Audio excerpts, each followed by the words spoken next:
தஞ்சை பெரிய கோயில் ராஜராஜ சோழனால் கட்டப்பட்ட தஞ்சை பெரிய கோயிலை பிரகதீஸ்வர ஆலயம்னு சொல்கிறோம்.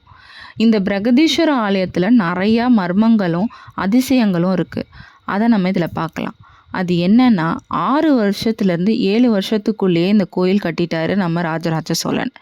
இதில் நிறைய பெரிய பெரிய பாறைகளை கொண்டு தான் இந்த கோயில் அமைக்கப்பட்டிருக்கு. இந்த பாறைகள் எல்லாமே ஒரு கிரேனைட் பாறைகளாக இருக்குது. இந்த கிரேனைட் பாறைகள் எல்லாமே 60லேருந்து 70 கிலோமீட்டர் தொலைவில் இருந்து தான் மக்களால் கொண்டு வரப்பட்டிருக்கும்.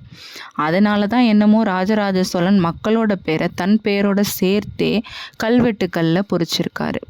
இதில் ரொம்பவே வியப்பான ஒரு விஷயம் அப்படி என்னன்னு பார்த்தோன்னா அந்த கோபுரம் தான், அதாவது விமானம் தான்.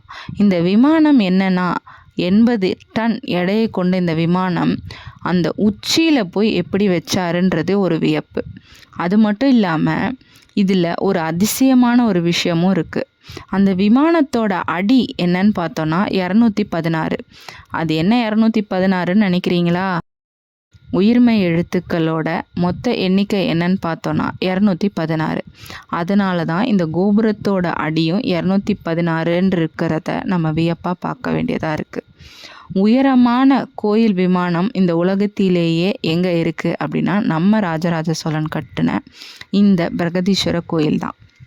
இந்த கோயில் முழுவதுமே கிரானைட்டால் செய்யப்பட்ட ஒரு கோயில்னு சொன்னோம்.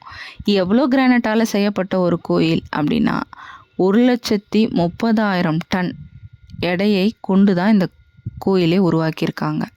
அதாவது 1,30,000 டன் அப்படின்றது ரொம்பவே பெரிய விஷயம். ஏன்னா ஒரு டன்னே 1000 கிலோ. அப்போ எவ்வளோ கிலோவை கொண்டு இந்த கோயில் உருவாக்கியிருக்காங்கன்னு பாருங்கள். இந்த கோயிலுக்கு இன்னொரு கதையும் இருக்குது. நிழல் படாத கோயில், அதாவது the big temple with no shadow.